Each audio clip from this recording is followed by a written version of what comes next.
Step into the enthralling universe of C.S. Lewis's Out of the Silent Planet, where we journey alongside Dr. Elwyn Ransom, a Cambridge scholar whose ordinary stroll through the countryside catapults him into the most extraordinary adventure of his life. This gripping tale unfolds as Ransom, initially seeking to assist a troubled mother, finds himself kidnapped by the sinister duo, Weston and Devine, and whisked away on a spacecraft bound for the mysterious planet Malacandra. Awakening in darkness, Ransom's confusion turns to terror as he realizes his plight. Trapped on a spaceship hurtling through the cosmos, he grapples with his fate and the ominous intentions of his captors. As Ransom's journey across the stars unfolds, he encounters alien landscapes and bizarre creatures, forcing him to confront not only the physical challenges of a new world, but also deep ethical dilemmas. Watch as Ransom navigates the complexities of Malacandra, where he forms unprecedented bonds with its inhabitants and uncovers the dark plans of his abductors. Determined to thwart their exploitative mission, Ransom's story is one of courage, resilience, and the profound impact of encountering the unknown. Join us as we dive into the depths of Out of the Silent Planet, exploring themes of colonialism, redemption, and the unyielding spirit of human curiosity in the face of otherworldly wonders. Chapter 3. When Ransom came to his senses, he seemed to be in bed in a dark room. He had a pretty severe headache, and this, combined with a general lassitude, discouraged him at first from attempting to rise or to take stock of his surroundings. He noticed, drawing his hand across his forehead, that he was sweating freely, and this directed his attention to the fact that the room, if it was a room, was remarkably warm. Moving his arms to fling off the bedclothes, he touched a wall at the right side of the bed. It was not only warm, but hot. He moved his left hand to and fro in the emptiness on the other side, and noticed that there the air was cooler. Apparently the heat was coming from the wall. He felt his face and found a bruise over the left eye. This recalled to his mind the struggle with Weston and Devine, and he instantly concluded that they had put him in an outhouse behind their furnace. At the same time he looked up and recognized the source of the dim light in which, without noticing it, he had all along been able to see the movements of his own hands. There was some kind of skylight immediately over his head, a square of night sky filled with stars. It seemed to Ransom that he had never looked out on such a frosty night.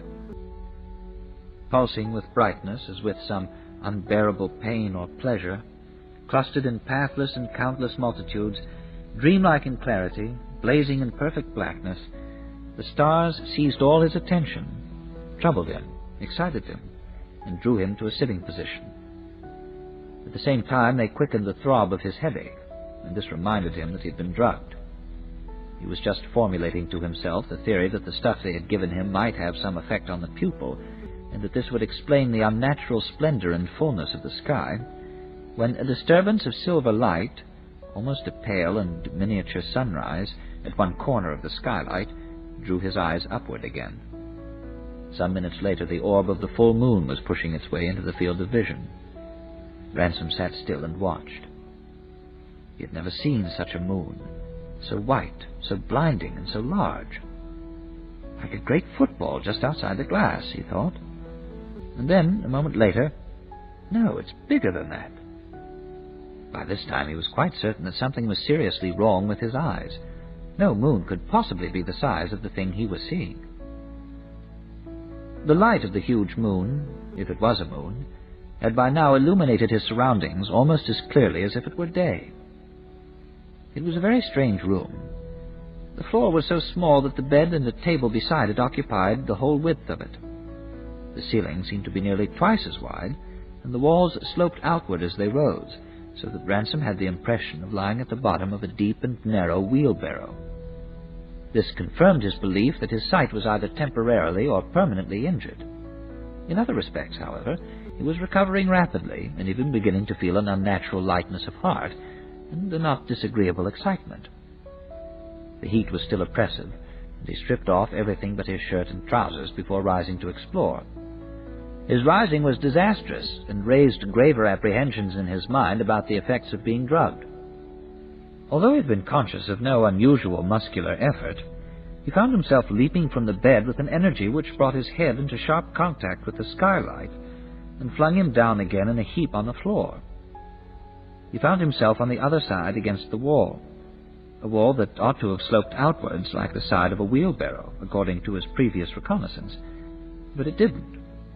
He felt it and looked at it. It was unmistakably at right angles to the floor. More cautiously this time, he rose again to his feet. He felt an extraordinary lightness of body, and it was with difficulty that he kept his feet on the floor. For the first time, a suspicion that he might be dead and already in the ghost life crossed his mind. He was trembling, but 100 mental habits forbade him to consider this possibility. Instead, he explored his prison. The result was beyond doubt. All the walls looked as if they sloped outwards, so as to make the room wider at the ceiling than it was at the floor. But each wall, as you stood beside it, turned out to be perfectly perpendicular, not only to sight, but to touch also. If one stooped down and examined with one's fingers the angle between it and the floor. The same examination revealed two other curious facts. The room was walled and floored with metal, and was in a state of continuous faint vibration, a silent vibration with a strangely lifelike and unmechanical quality about it. But if the vibration was silent, there was plenty of noise going on, a series of musical raps at quite irregular intervals which seemed to come from the ceiling. It was as if the metal chamber in which he found himself was being bombarded with small tinkling missiles. Ransom was by now thoroughly frightened, not with the prosaic fright that a man suffers in a war, but with a heady, bounding kind of fear that was hardly distinguishable from his general excitement. He was poised on a sort of emotional watershed from which he felt he might at any moment pass either into delirious terror or into an ecstasy of joy. He knew now that he was not in a house, but in some moving vessel. It was clearly not a submarine, and the infinitesimal quivering of the metal did not suggest the motion of any wheeled vehicle. A ship, then, he supposed, or some kind of airship. But there was an oddity in all his sensations for which neither supposition accounted. Puzzled, he sat down again on the bed and stared at the portentous moon. An airship, some kind of flying machine. But why did the moon look so big? It was larger than he had thought at first. No moon could really be that size. And he realized now that he had known this from the first, but had repressed the knowledge through terror. At the same moment a thought came into his head which stopped his breath. There could be no full moon at all that night. He remembered distinctly that he had walked from Natterby in a moonless night. Even if the thin crescent of a new moon had escaped his notice, it could not have grown to this in a few hours. It could not have grown to this at all, this megalomaniac disk, far larger than the football he had at first compared it to, larger than a child's hoop, filling almost half the sky. And where was the old man in the moon, the familiar face that had looked down on all the generations of men? The thing wasn't the moon at all, and he felt his hair move on his scalp. At that moment the sound of an opening door made him turn his head. An oblong of dazzling light appeared behind him, and instantly vanished as the door closed again, having admitted the bulky form of a naked man whom Ransom recognized as Weston. No reproach, no demand for an explanation rose to Ransom's lips or even to his mind, not with that monstrous orb above them. The mere presence of a human being, with its offer of at least some companionship, broke down the tension in which his nerves had long been resisting a bottomless dismay. He found, when he spoke, that he was sobbing. "Weston! Weston!" he gasped. "What is it? It's not the moon, not that size. It can't be, can it?" "No," replied Weston. "It's the earth." Chapter 4. Ransom's legs failed him, and he must have sunk back upon the bed, but he only became aware of this many minutes later. At the moment he was unconscious of everything except his fear. He did not even know what he was afraid of. The fear itself possessed his whole mind, a formless, infinite misgiving. He did not lose consciousness, though he greatly wished that he might do so. Any change, death or sleep, or best of all, a waking which would show all this for a dream, would have been inexpressibly welcome. None came. Instead, the lifelong self-control of social man, the virtues which are half hypocrisy, or the hypocrisy which is half a virtue, came back to him, and soon he found himself answering Weston in a voice not shamefully tremulous. "Do you mean that?" he asked. "Certainly." "Then where are we?" "Standing out from Earth about 85,000 miles. "You mean we're in space?" Ransom uttered the word with difficulty, as a frightened child speaks of ghosts, or a frightened man of cancer. Weston nodded. "What for?" said Ransom. "And what on earth have you kidnapped me for? And how have you done it?" For a moment Weston seemed disposed to give no answer. Then, as if on a second thought, he sat down on the bed beside Ransom and spoke as follows. "I suppose it will save trouble if I deal with these questions at once, instead of leaving you to pester us with them every hour for the next month. As to how we do it, I suppose you mean how the spaceship works. There's no good your asking that. Unless you were one of the 4 or 5 real physicists now living, you couldn't understand. And if there were any chance of your understanding, you certainly wouldn't be told. If it makes you happy to repeat words that don't mean anything, which is in fact what unscientific people want when they ask for an explanation, you may say we work by exploiting the less observed properties of solar radiation. As to why we are here, we are on our way to Malacandra." "Do you mean a star called Malacandra?" "Even you can hardly suppose we are going out of the solar system. Malacandra is much nearer than that. We shall make it in about 28 days. "There isn't a planet called Malacandra," objected Ransom. "I'm giving it its real name, not the name invented by terrestrial astronomers," said Weston. "But surely this is nonsense," said Ransom. "How the deuce did you find out its real name, as you call it?" "From the inhabitants." It took Ransom some time to digest this statement. "Do you mean to tell me you claim to have been to this star before, or this planet, or whatever it is?" "Yes." "You can't really ask me to believe that," said Ransom. "Damn it all, it's not an everyday affair. Why has no one heard of it? Why has it not been in all the papers?" "Because we're not perfect idiots," said Weston gruffly. After a few moments' silence, Ransom began again. "Which planet is it in our terminology?" he asked. "Once and for all," said Weston, "I'm not going to tell you. If you know how to find out when we get there, you're welcome to do so. I don't think we have much to fear from your scientific attainments. In the meantime, there's no reason for you to know." "And you say this place is inhabited?" said Ransom. Weston gave him a peculiar look and then nodded. The uneasiness which this produced in Ransom rapidly merged in an anger which he had almost lost sight of amidst the conflicting emotions that beset him. "And what has all this to do with me?" he broke out.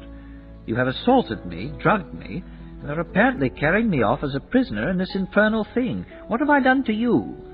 What do you say for yourself?" "I might reply by asking you why you crept into my backyard like a thief. If you had minded your own business, you would not be here. As it is, I admit that we have had to infringe your rights. My only defense is that small claims must give way to great. As far as we know, we are doing what has never been done in the history of man, perhaps never in the history of the universe. We have learned how to jump off the speck of matter on which our species began. Infinity, and therefore perhaps eternity, is being put into the hands of the human race. You cannot be so small-minded as to think that the rights or the life of an individual or of 1,000,000 individuals are of the slightest importance in comparison with this." "I happen to disagree," said Ransom, "and I always have disagreed, even about vivisection. But you haven't answered my question. What do you want me for? What good am I to do you on Malacandra?" "That I don't know," said Weston. "It was no idea of ours. We are only obeying orders." "Whose?" There was another pause. "Come," said Weston at last, "there is really no use in continuing this cross-examination. You keep on asking me questions I can't answer. In some cases because I don't know the answers. In others because, You wouldn't understand them. It will make things very much pleasanter during the voyage if you can only resign your mind to your fate and stop bothering yourself and us. It would be easier if your philosophy of life were not so insufferably narrow and individualistic. I thought no one could fail to be inspired by the role you are being asked to play, that even a worm, if it could understand, would rise to the sacrifice. I mean, of course, the sacrifice of time and liberty, and some little risk. Don't misunderstand me. Well, said Ransom, you hold all the cards, and I must make the best of it. I consider your philosophy of life raving lunacy. I suppose all that stuff about infinity and eternity means that you think you are justified in doing anything, absolutely anything, here and now, on the off chance that some creatures or other descended from man as we know them may crawl about a few centuries longer in some part of the universe. Yes, anything whatever, returned the scientist sternly. And all educated opinion, for I do not call classics and history and such trash education, is entirely on my side. I am glad you raised the point, and I advise you to remember my answer. In the meantime, if you follow me into the next room, we will have breakfast. Be careful how you get up. Your weight here is hardly appreciable compared to your weight on Earth. Ransom rose, and his captor opened the door. Instantly the room was flooded with a dazzling golden light which completely eclipsed the pale earthlight behind him. "I will give you darkened glasses in a moment," said Weston as he preceded him into the chamber whence the radiance was pouring. It seemed to Ransom that Weston went up a hill towards the doorway and then disappeared suddenly downwards when he had passed it. When he followed, which he did with caution, he had the curious impression that he was walking up to the edge of a precipice. The new room beyond the doorway seemed to be built on its side, so that its farther wall lay almost in the same plane as the floor of the room he was leaving. When, however, he ventured to put forward his foot, he found that the floor continued flush, and as he entered the second room, the walls suddenly righted themselves, and the rounded ceiling was over his head. Looking back, he perceived that the bedroom in its turn was now heeling over, its roof a wall and one of its walls a roof. "You will soon get used to it," said Weston, following his gaze. "The ship is roughly spherical, and now that we are outside the gravitational field of the Earth, down means and feels towards the center of our own little metal world. This, of course, was foreseen, and we built her accordingly. The core of the ship is a hollow globe. We keep our stores inside it, and the surface of that globe is the floor we are walking on. The cabins are arranged all around this, their walls supporting an outer globe, which from our point of view is the roof. As the center is always down, the piece of floor you are standing on always feels flat or horizontal, and the wall you are standing against always seems vertical. On the other hand, the globe of the floor is so small that you can always see over the edge of it, over what would be the horizon if you were a flea, and then you can see the floors and wall of the next cabin in a different plane. It's just the same on Earth, of course, only we're not big enough to see it." After this explanation, he made arrangements in his precise, ungracious way for the comfort of his guest or prisoner. Ransom, at his advice, removed all his clothes and substituted a little metal girdle hung with enormous weights to reduce, as far as possible, the unmanageable lightness of his body. He also assumed tinted glasses, and soon found himself seated opposite Weston at a small table laid for breakfast. He was both hungry and thirsty, and eagerly attacked the meal, which consisted of tinned meat, biscuit, butter, and coffee. But all of these actions he had performed mechanically. Stripping, eating, and drinking passed almost unnoticed, and all he ever remembered of his first meal in the spaceship was the tyranny of heat and light. Both were present in a degree which would have been intolerable on Earth, but each had a new quality. The light was paler than any light of comparable intensity that he had ever seen. It was not pure white, but the palest of all imaginable golds, and it cast shadows as sharp as a floodlight. The heat, utterly free from moisture, seemed to knead and stroke the skin like a gigantic masseur. It produced no tendency to drowsiness, rather intense alacrity. His headache was gone. He felt vigilant, courageous, and magnanimous, as he had seldom felt on Earth. Gradually he dared to raise his eyes to the skylight. Steel shutters were drawn across all but a chink of the glass, and that chink was covered with blinds of some heavy and dark material, but still it was too bright to look at. "I always thought space was dark and cold," he remarked vaguely. "Forgotten the sun?" said Weston contemptuously. Ransom went on eating for some time. Then he began, "If it's like this in the early morning," and stopped, warned by the expression on Weston's face. Awe fell upon him. There were no mornings here, no evenings, and no nights. Nothing but the changeless noon which had filled for centuries beyond history so many millions of cubic miles. He glanced at Weston again, but the latter held up his hand. "Don't talk," he said. "We've discussed all that is necessary. The ship does not carry oxygen enough for any unnecessary exertion, not even for talking." Shortly afterwards he rose, without inviting the other to follow him, and left the room by one of the many doors which Ransom had not yet seen opened. Chapter 5. The period spent in the spaceship ought to have been one of terror and anxiety for Ransom. He was separated by an astronomical distance from every member of the human race except two whom he had excellent reasons for distrusting. He was heading for an unknown destination, and was being brought thither for a purpose which his captors steadily refused to disclose. Devine and Weston relieved each other regularly in a room which Ransom was never allowed to enter, and where he supposed the controls of their machine must be. Weston, during his watches off, was almost entirely silent. Devine was more loquacious, and would often talk and guffaw with the prisoner until Weston rapped on the wall of the control room and warned them not to waste air. But Devine was secretive after a certain point.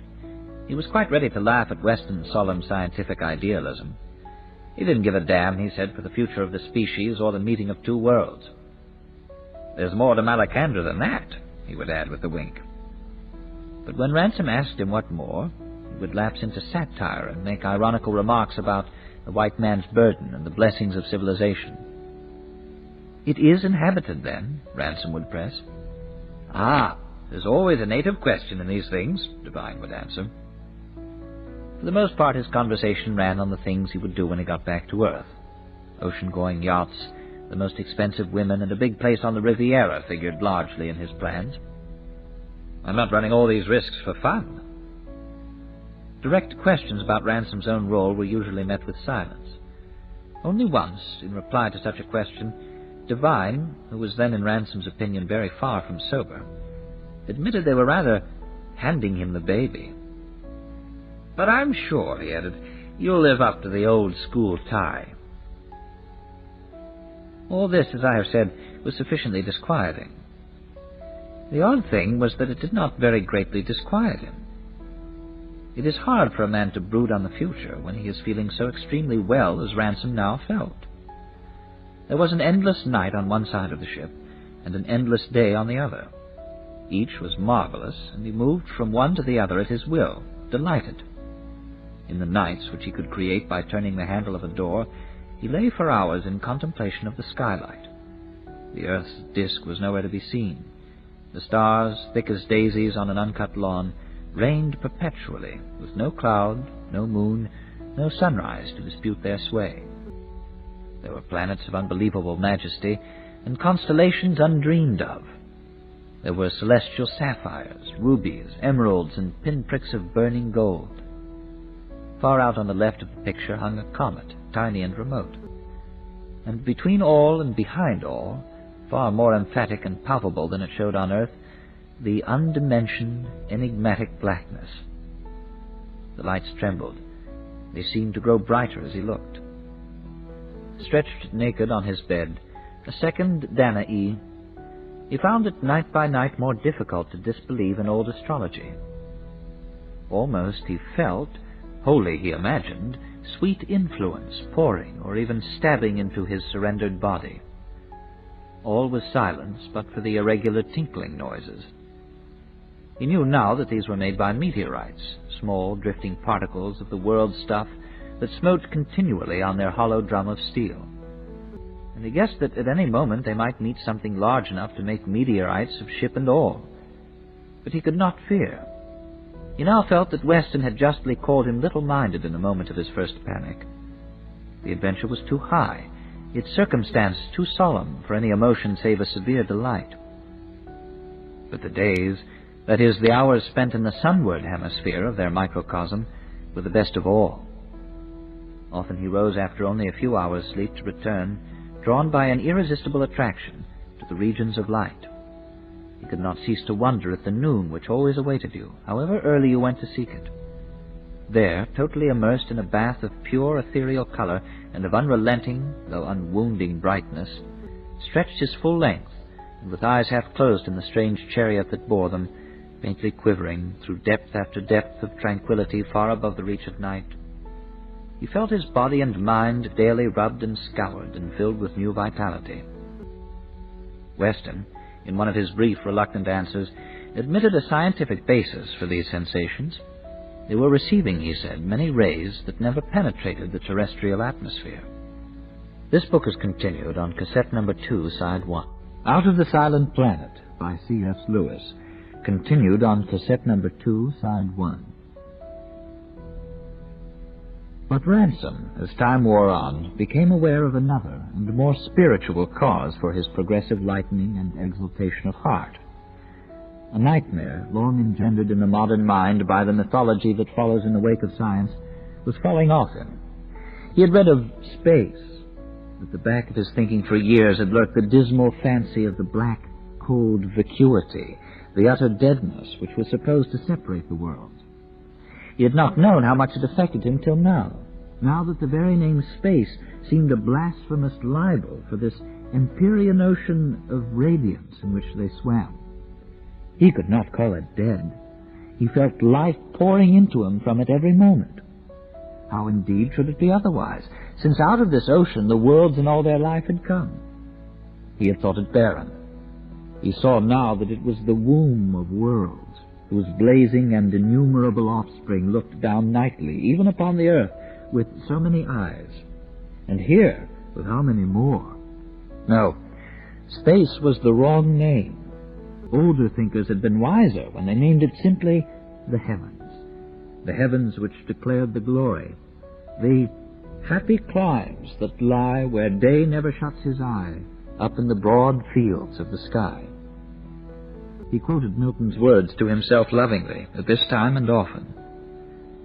He did not, of course, spend all his time in basking. He explored the ship, so far as he was allowed, passing from room to room with those slow movements which Weston enjoined upon them, lest exertion should overtax their supply of air. From the necessity of its shape, the spaceship contained a good many more chambers than were in regular use. But Ransom was also inclined to think that its owners, or at least Devine, intended these to be filled with cargo of some kind on the return voyage. He also became, by an insensible process, the steward and cook of the company, partly because he felt it natural to share the only labors he could share — he was never allowed into the control room — and partly in order to anticipate a tendency which Weston showed to make him a servant, whether he would or no.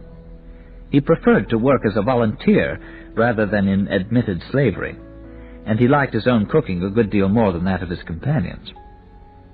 It was these duties that made him at first the unwilling, and then the alarmed, hearer of a conversation which occurred about a fortnight, he judged, after the beginning of their voyage. He had washed up the remains of their evening meal, basked in the sunlight, chatted with Devine, better company than Weston, though in Ransom's opinion much more the odious of the two, and retired to bed at his usual time. He was a little restless, and after an hour or so, it occurred to him that he had forgotten one or two small arrangements in the galley which would facilitate his work in the morning. The galley opened off the saloon, or day-room, and its door was close to that of the control room. He rose and went there at once. His feet, like the rest of him, were bare. The galley's skylight was on the dark side of the ship, but Ransom did not turn on the light. To leave the door ajar was sufficient, as this admitted a stream of brilliant sunlight. As everyone who has kept house will understand, he found that his preparations for the morning had been even more incomplete than he supposed. He did his work well from practice, and therefore quietly. He had just finished and was drying his hands on the roller towel behind the galley door, when he heard the door of the control room open and saw the silhouette of a man outside the galley. Devine's, he gathered. Devine did not come forward into the saloon, but remained standing and talking, apparently into the control room. It thus came about that while Ransom could hear distinctly what Devine said, he could not make out Weston's answers. "I think it would be damn silly," said Devine. "If you could be sure of meeting the brutes where we alight, there might be something in it. But suppose we have to trek. All we'd gain by your plan would be having to carry a drugged man and his pack, instead of letting a live man walk with us and do his share of the work." Weston apparently replied. "But he can't find out," returned Devine, "unless someone is fool enough to tell him. Anyway, even if he suspects, do you think a man like that would have the guts to run away on a strange planet, without food, without weapons? You'll find he'll eat out of your hand at the first sight of a sword." Again Ransom heard the indistinct noise of Weston's voice. "How should I know?" said Devine. "It may be some sort of chief, much more likely a mumbo-jumbo." This time came a very short utterance from the control room, apparently a question. Devine answered at once. It would explain why he was wanted. Weston asked him something more. "Human sacrifice, I suppose. At least it wouldn't be human from their point of view. You know what I mean." Weston had a good deal to say this time, and it elicited Devine's characteristic chuckle. Quite, he said. "It is understood that you are doing it all from the highest motives. So long as they lead to the same actions as my motives, you are quite welcome to them." Weston continued, and this time Devine seemed to interrupt him. "You're not losing your own nerve, are you?" he said. He was then silent for some time, as if listening. Finally he replied, "If you're so fond of the brutes as that, you'd better stay and interbreed, if they have sexes, which we don't yet know. Don't you worry. When the time comes for cleaning the place up, we'll save one or two for you, and you can keep them as pets, or vivisect them, or sleep with them, or all three, whichever way it takes you. Yes, I know, perfectly loathsome. I was only joking. Good night." A moment later, Devine closed the door of the control room, crossed the saloon, and entered his own cabin. Ransom heard him bolt the door of it, according to his invariable, though puzzling, custom. The tension with which he had been listening relaxed. He found that he had been holding his breath, and breathed deeply again. Then, cautiously, he stepped out into the saloon. Though he knew that it would be prudent to return to his bed as quickly as possible, he found himself standing still in the now familiar glory of the light, and viewing it with a new and poignant emotion. Out of this heaven, these happy climes, they were presently to descend. Into what? Sorns? Human sacrifice? Loathsome, sexless monsters? What was a Sorn? His own role in the affair was now clear enough. Somebody or something had sent for him.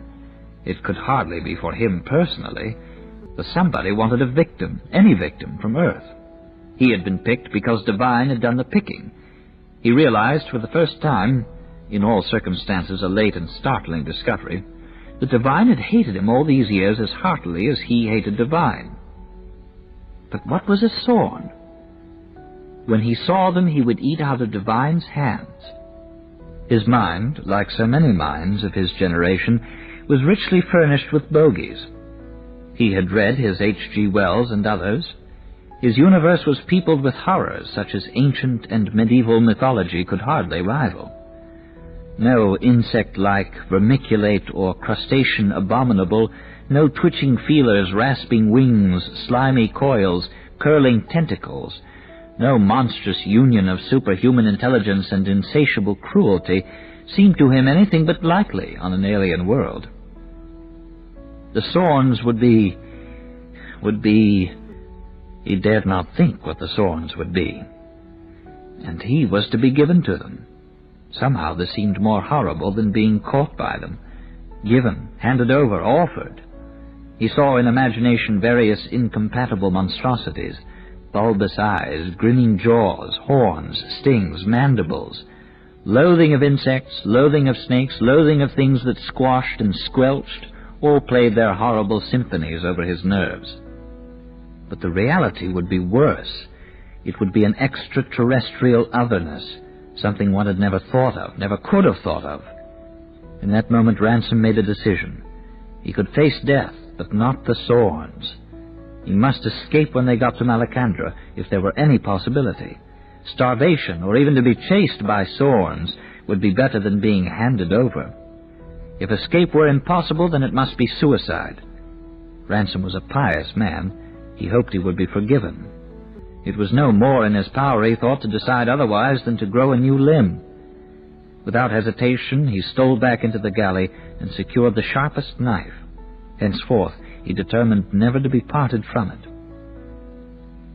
Such was the exhaustion produced by terror that when he regained his bed, he fell instantly into stupefied and dreamless sleep. Chapter 6. He awoke much refreshed, and even a little ashamed of his terror on the previous night. His situation was no doubt very serious. Indeed, the possibility of returning alive to earth must be almost discounted. But death could be faced, and a rational fear of death could be mastered. It was only the irrational, the biological horror of monsters that was the real difficulty, and this he faced and came to terms with as well as he could while he lay in the sunlight after breakfast. He had the feeling that one sailing in the heavens, as he was doing, should not suffer abject dismay before any earthbound creature. He even reflected that the knife could pierce other flesh as well as his own. The bellicose mood was a very rare one with Ransom. Like many men of his own age, he rather underestimated than overestimated his own courage. The gap between boyhood's dreams and his actual experience of the war had been startling, and his subsequent view of his own unheroic qualities had perhaps swung too far in the opposite direction. He had some anxiety lest the firmness of his present mood should prove a short-lived illusion, but he must make the best of it. As hour followed hour and waking followed sleep in their eternal day, he became aware of a gradual change. The temperature was slowly falling. They resumed clothes. Later, they added warm underclothes. Still later, an electric heater was turned on in the center of the ship. And it became certain, too, though the phenomenon was hard to seize, that the light was less overwhelming than it had been at the beginning of the voyage. It became certain to the comparing intellect that it was difficult to feel what was happening as a diminution of light, and impossible to think of it as darkening, because while the radiance changed in degree, its unearthly quality had remained exactly the same since the moment he first beheld it. It was not, like fading light upon the earth, mixed with the increasing moisture and phantom colors of the air. You might have its intensity, Ransom perceived, and the remaining half would still be what the whole had been, merely less, not other. Have it again, and the residue would still be the same. As long as it was at all, it would be itself, out even to that unimagined distance where its last force was spent. He tried to explain what he meant to Devine. "Like Thingamy's soap," grinned Devine. "Pure soap to the last bubble, eh?" Shortly after this, the even tenor of their life in the spaceship began to be disturbed. Weston explained that they would soon begin to feel the gravitational pull of Malacandra. "That means," he said, "that it will no longer be down to the center of the ship. It will be down towards Malacandra, which from our point of view will be under the control room. As a consequence, the floors of most of the chambers will become wall or roof, and one of the walls a floor. You won't like it." The result of this announcement, so far as Ransom was concerned, was hours of heavy labor in which he worked shoulder to shoulder now with Devine and now with Weston, as their alternating watches liberated them from the control room. Water tins, oxygen cylinders, guns, ammunition, and foodstuffs had to be all piled on the floors alongside the appropriate walls and lying on their sides so as to be upright when the new downwards came into play. Long before the work was finished, disturbing sensations began. At first Ransom supposed that it was the toil itself which so weighted his limbs. But rest did not alleviate the symptom, and it was explained to him that their bodies, in response to the planet that had caught them in its field, were actually gaining weight every minute and doubling in weight with every 24 hours. They had the experiences of a pregnant woman, but magnified almost beyond endurance. At the same time, their sense of direction, never very confident on the spaceship, became continuously confused. From any room on board, the next room's floor had always looked downhill and felt level. Now it looked downhill and felt a very little downhill as well. One found oneself running as one entered it. A cushion flung aside on the floor of the saloon would be found hours later to have moved an inch or two towards the wall. All of them were afflicted with vomiting, headache, and palpitations of the heart. The conditions grew worse hour by hour. Soon one could only grope and crawl from cabin to cabin. All sense of direction disappeared in a sickening confusion. Parts of the ship were definitely below, in the sense that their floors were upside down, and only a fly could walk on them. But no part seemed to Ransom to be indisputably the right way up. Sensations of intolerable height and of falling, utterly absent in the heavens, recurred constantly. Cooking, of course, had long since been abandoned. Food was snatched as best they could, and drinking presented great difficulties. You could never be sure that you were really holding your mouth below rather than beside the bottle.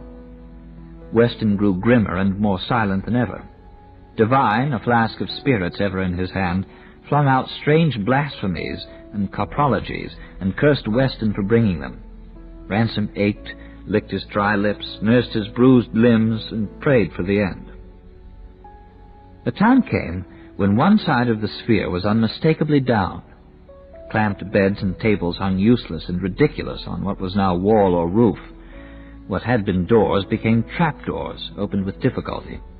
Their bodies seemed made of lead. There was no more work to be done when Devine had set out the clothes, their Malacandrian clothes, from their bundles, and squatted down on the end wall of the saloon, now its floor, to watch the thermometer.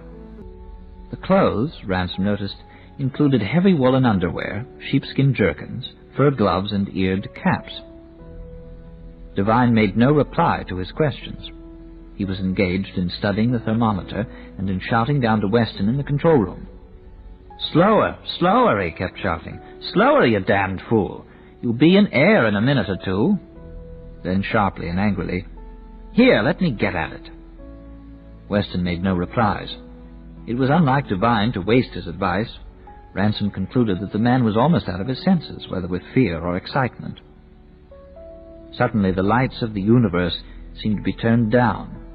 As if some demon had rubbed the heaven's face with a dirty sponge, the splendor in which they had lived for so long blenched to a pallid, cheerless, and pitiable gray. It was impossible from where they sat to open the shutters or roll back the heavy blind. What had been a chariot gliding in the fields of heaven became a dark steel box, dimly lighted by a slit of window, and falling. They were falling out of the heaven into a world. Nothing in all his adventures bit so deeply into Ransom's mind as this. He wondered how he could ever have thought of planets, even of the earth, as islands of life and reality floating in a deadly void.